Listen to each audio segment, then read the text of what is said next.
The radio wouldn't stop counting. Not news. Not weather. Just numbers. 1, 2, 3. I turned it off. It kept going. I'm the deputy mayor of a small county. 4th in the chain of command. Which means I'm the one who stays when everyone above me stops answering their phones. It started as a weather emergency. That's what they called it on the AM band. Storm warnings. Repeating. Every 15 minutes. No details. No explanation of what made this storm different from every other spring storm we get out here. I asked. Nobody told me. The internet went down before noon. Power flickered in and out all morning. And near Main Street, something happened at time. Not dramatically. Not all at once. Just delays. Men answering simple questions a beat too late. Traffic lights cycling through colors in the wrong order. A clerk at the courthouse annex told me. Without blinking. The clocks are keeping correct time. They're just taking longer to do it. I wrote it in my notes and kept walking. The market was supposed to be a normal spring day. Instead, people stood outside the diner watching the sky like they were waiting for a verdict. The barometer at the mayor's office had been dropping since morning. Low enough by noon to ache behind your eyes. Low enough to cause nosebleeds. I was helping break down the produce stalls when I first saw her. I became aware of her the way you notice a sound that was already in the room. She wore browns. Carried a violin case. Old leather. Scaly with age. The brim of her hat covered the upper half of her face. She emerged from the rose path along the park and crossed the square. And no one noticed her. Until she was already halfway across.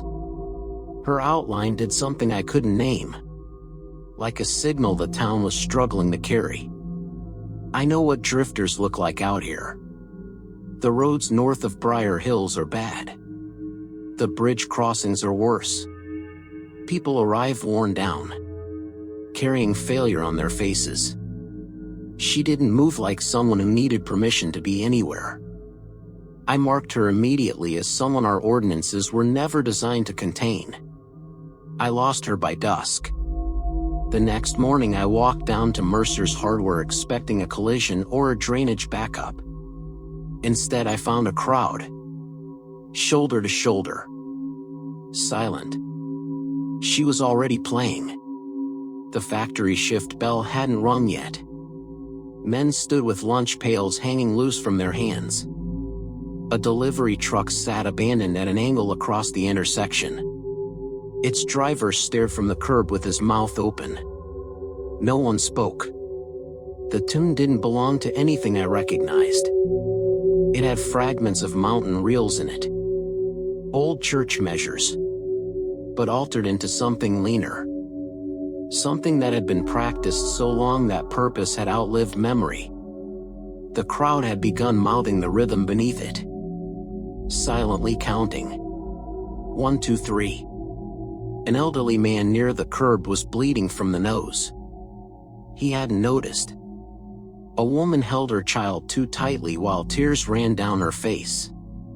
The child hummed softly in harmony with the strings. Beneath the fiddle there was something else. A pulse. Like a mechanism buried under the foundations of the town. Striking steadily. The traffic lights along Main Street changed together behind her. No intersection in town was wired to do that. Somewhere beyond the square a factory whistle answered. 3 times. Someone nearby smelled of wet iron and blood. My own breathing hadn't changed.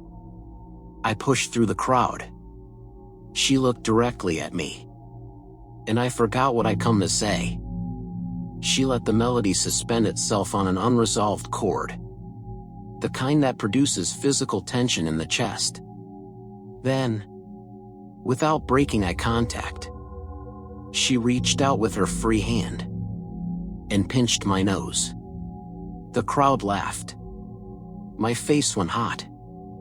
Then the rhythm changed.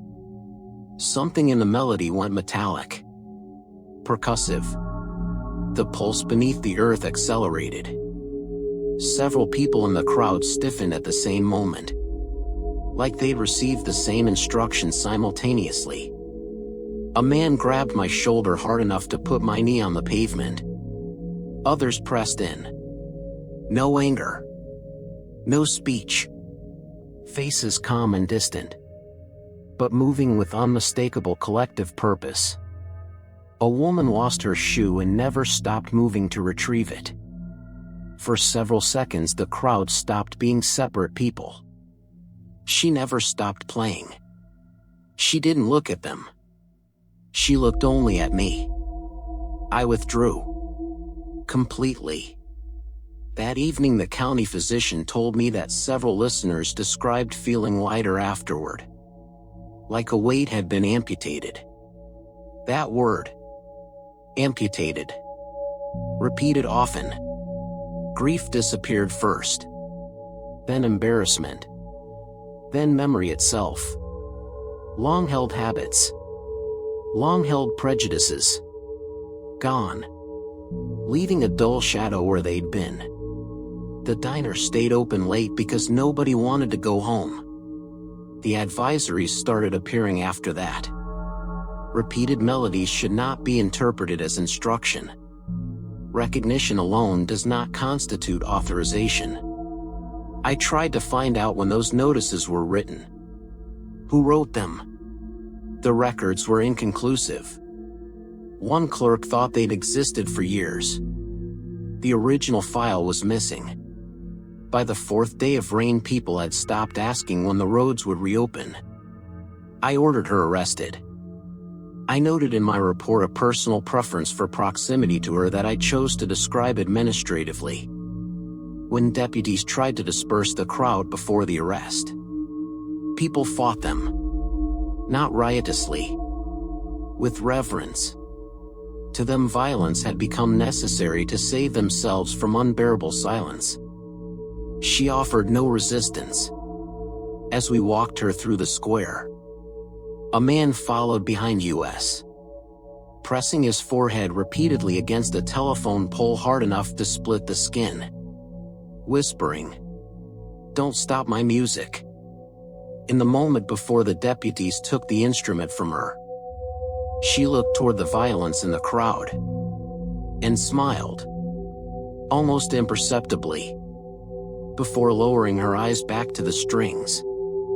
That was when I understood. There would be no controlling her. The storm hit fully that night. Wind struck the jail hard enough to make the masonry groan. The barometer dropped a distance in 2 hours that the instrument wasn't calibrated to record. I stayed overnight. She lay on the cot reading a paperback under weak yellow light. The room smelled of bleach failing to cover mildew. I asked where she came from. She ignored the question completely. Instead, she began speaking about me. Private griefs I had never said aloud. Exhaustions. Compromises. The specific loneliness of holding public office in a dying town, where a person is gradually transformed from man into administrative function. Her voice didn't echo in that concrete room. It chased the echo and led it. Rain struck the jail in measured intervals. My breathing adjusted to her cadence without my permission. The fluorescent light changed pitch on every third beat. The desk beneath my hands vibrated faintly. 1, 2, 3. At some point I realized she had been asking me repeatedly to open the cell and return the violin. I obeyed.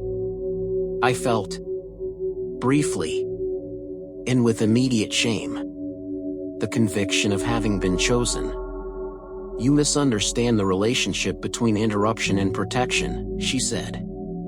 "You locked away the only thing presently persuading this storm to pass around you. instead of through you. I asked if she caused the weather. The question appeared meaningless to her. I don't remember deciding to walk into the storm. I became aware I was already holding the violin case.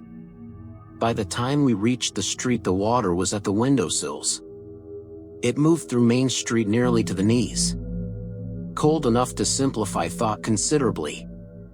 Electrical lines hissed where they touched the floodwater. The town had gone almost entirely dark between lightning strikes. People emerged from storefronts as she passed, appearing first as movement, then as figures, gathering automatically behind her. None of them speaking. She climbed the churchyard steps, raised the violin, and played. The melody resembled mourning. Rain altered direction around the churchyard. Loose paper circled the perimeter, respecting some invisible jurisdiction. The storm didn't stop, but it hesitated. People swayed between measures, standing in a tempest, at peace. Then lightning struck the cupola, so brightly the entire town appeared for one instant, etched in white against the mountains. Iron debris tumbled from the roof into the churchyard. She inhaled, preparing to continue. I saw it reach her. I shut my eyes. When I opened them, she was gone, simply absent, as though she had never been on those steps. The leather case leaned against the railing, untouched by rain. Her hat lay in a puddle at the base of the stairs. Nothing else. The storm didn't hesitate anymore. I'm finishing this account from my office in City Hall. The windows flex inward with each gust. I've barricaded the ground floor doors with filing cabinets. I know it's useless. I did it anyway. The radio hasn't stopped. I've turned it off more than 3 times. It counts regardless. 1, 2, 3. Outside, people are still gathered in the churchyard, swaying, waiting for a downbeat that won't arrive. Faces turned upward into the rain. I found her in the county photograph archives. Same case. Different storms. Different decades. Always the same age. In every photograph, no one around her was looking directly at her. Not even the photographer. She appeared the same in all of them. The paper around her remained perfectly intact. The people nearest her had faded. Pale shapes where faces used to be. It's possible I'm the only person in this county who ever regarded her as a person. It's possible no one ever has. The pipes inside City Hall knock softly in triplicate. When the wind falls quiet, the wiring in the walls crackles. 3 times. Always 3. If I press my ear against the wall between gusts, I can hear the town outside, counting softly to itself. 1, 2, 3. The sound no longer produces alarm in me. I find myself listening for it. During the intervals when it stops. There are moments now when the silence between counts feels worse